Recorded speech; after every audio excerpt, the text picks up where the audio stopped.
bantu bacu turabasuhuje kandi tubahaye n'ikaze. Reka tubifurize ishya n'ihirwe mu byo mukora byose. Aka kanya rero murabizi turi ku munsi wa nyuma w'ukwezi kwa karindwi, itariki ni ya 31 ukwezi ni ukwa karindwi, umwaka ni uwa 2024. Tugarutse mu makuru akomeye cyane. Aka kanya akaba ariyo tugiye kugenda tubagezaho, turaganira namwe kubera ko muri inshuti zacu zakadasohoka, niyo mpamvu tubazanira amakuru abagiye atandukanye. Akaba ari nayo aka kanya tugiye kugenda tubagezaho gatanu ko kandi. Kanda subscribe, comment, share na like kugira ngo utajya ucikwa n'ibiganiro byacu bya buri munsi uko tugiye tubigezaho. Ariko kandi turabasuhuje tubahaye n'ikaze mwebwe muherereye mu bihugu bigiye bitandukanye, namwe muherereye mu bihugu by'ibwotamasimbi, abaherereye mu bihugu by'ibiyaga bigari tubahaye ikaze, namwe abaherereye nyine mu bihugu by'ibwotamasimbi no ku migabane igiye itandukanye, namwe tubahaye ikaze. Kanda subscribe, comment, share na like kugira ngo ujye ubana natwe. Wowe wamaze kubikora tuguhaye ikaze, tunagushimira cyane kuko wabaye intwari, ukomeje kuwesa imihigo no kuba inshuti yacu ikomeye cyane yakadasohoka. Tudatinze rero reka dukomeze tubagezeho amakuru abagiye atandukanye. Reka dutere mikoro zacu hariya ku butaka bwa Repubulika ya Demokarasi ya Kongo, mu burasirazuba bwaho, tubabwire ibizindutse bihavugwa muri kano kanya. Ni ukuvuga ko Masisi umutekano muke mu mudugudu wa Tambi hafi ya santere ya Kahira ukomeje kuba waba mukeya cyane. Ni intambara ikomeye cyane tukomeza kugenda tubazanira ibyayo hafi kugira ngo mugende namwe mubikurikirana hagati y'inyeshyamba za M23 ndetse n'ihuriro ry'ingabo za FARDC. Niyo rero amakuru tugiye kugera tubagezaho. Ni ukuvuga ko ibintu rero bikomeje kuba byakomera hagati aho ngaho. Ku rundi ruhande rero reka dukomeze abariyo makuru tubavira imuzi n'imuzingo. Ibibazo by'umutekano bikomeje guhungabana mu mudugudu wa Tambi mu bantu bakomeye ba Kahira nyuma yo guhana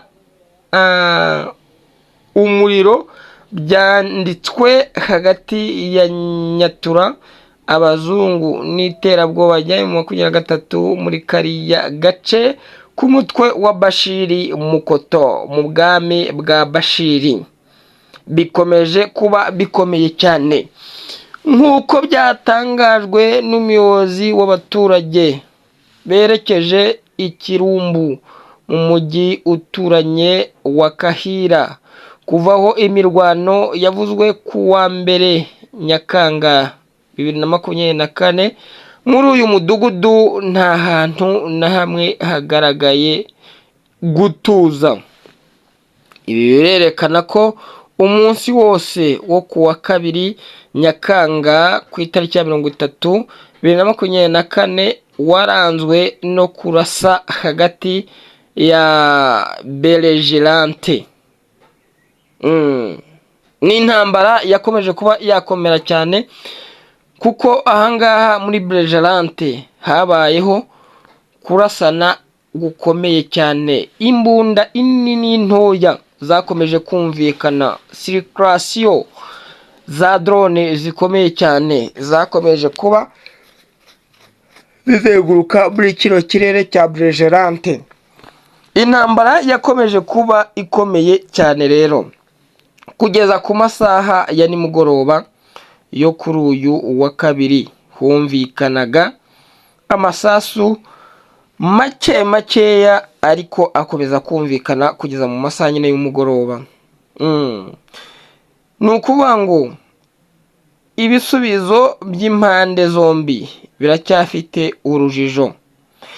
Biragoye kuvuga neza ninde ugenzura ikigo cya Tambi, umudugudu uri hafi y'iko cya Gahira mu karere ka Masisi.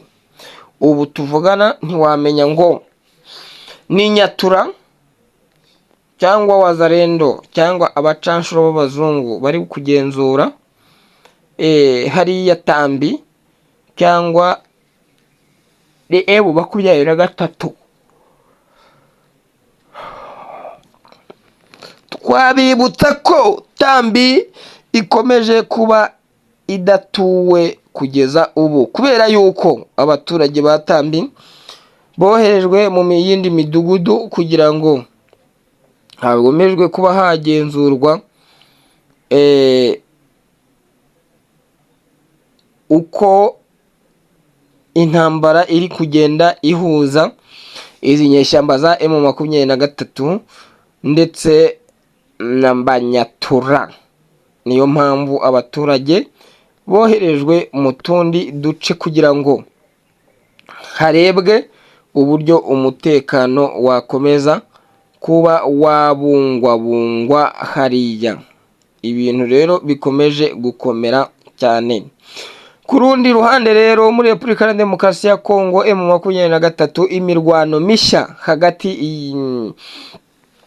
y'izi nyeshyamba za M23 na Kinshasa ikomeje kuba yakomera. Ni amakuru nayo tugiye kugenda tubagarukiraho. Kuwa kabiri mugoroba Presidansi ya Angola yatangaje ko intambara nshya hagati ya Repubulika ya Demokarasi ya Kongo n'inyeshyamba za M23.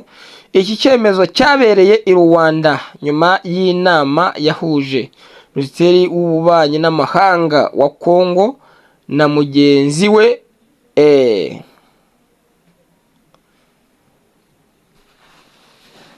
ni ukuvuga ko imirwano yatangiye ku ya 4 Kanama nyuma y'irangira y'iminsi 15 yo guhagarika imirwano yatangajwe na Amerika biteganijwe ko izarangira kuri ya 3 n'ubundi Kanama. Presidansi ya Angola yagize iti inama ya kabiri ya minisitiri hagati ya Repubulika ya Demokarasi ya Kongo n'abarwanyi bo mu mutwe wa 23 yabaye umunsi wose. Uyu munsi i Rwanda iyobowe na Repubulika ya Angola yakanguye ishyirwaho ry'imirwano itangira gukurikizwa guhera mu gicuku cya Kanama 2024. Iyi mirwano nukwanga iyi mirwano rero yakomeje gukurikiranwa n'uburyo bukomeye bwo kugenzura AD Hoc. Guhagarika imirwano muri Repubulika ya Demokarasi ya Kongo kuva ku ya 4 Kanama saa 6 z'ijoro. Iki cyemezo cyafashwe uyu munsi i Rwanda mu nama ya minisitiri hagati ya Repubulika ya Demokarasi ya Kongo. Abunzi ba Angola uburyo bwo kugenzura AD Hoc buzashimangirwa hagamijwe kugenzura imirwano. Ibi bikaba byatangajwe na Minisiteri y'Ububanyi n'Amahanga ya Kongo kuri konti yayo ya X. Imirwano yakomeje kuba yakomera cyane. Inshuti zacu z'akadasohoka rero nk'uko twagiye tubigarukaho, aya ni amakuru akomeje kuba yavugwa hariya ku butaka bwa Repubulika ya Demokarasi ya Kongo, natwe tukagenda tuyabagezaho yose rero uko yakabaye kugira ngo mujye mumenya ibikomeje kubera hariya mu burasirazuba bwa Repubulika ya Demokarasi ya Kongo. Ni ukuvuga ngo ubu ngubu ahangaha muri kano gace nk'uko twagiye tukabagezaho ka Tambi muri santere ya Gahira, hafi yaho imirwano nyine ikomeje kuba yakomera cyane, aho abaturage bakomeje guhunga bagata ibyabo. Ni ibintu bikomeye cyane rero hariya utapfa kumenya uko bimeze. Ariko izi ngabo za Nyatura ku ruhande rwazo ziri gutangaza ko zigomba kwirukana inyeshyamba za M23 kuri buno butaka bwa Tambi nk'uko zikomeje kubitangaza. Komeza kubana natwe rero ukanda subscribe, comment, share na like hano ku Muvumo Online TV, amakuru yacu n'ibiganiro byacu bikugeraho mu bambere. Reka y'uyu munsi rero tuyahumuriza ahangaha, tubasezeho tubabwira ko andi makuru tuza kuyabagezaho mu yandi masaha, tubabwira tuti nakagaruka amakuru yacu cacaho, mukomeze kugira impagarike n'ubugingo. Mwari kumwe n'ikinyamakuru cyanyu Umuvumo Online TV.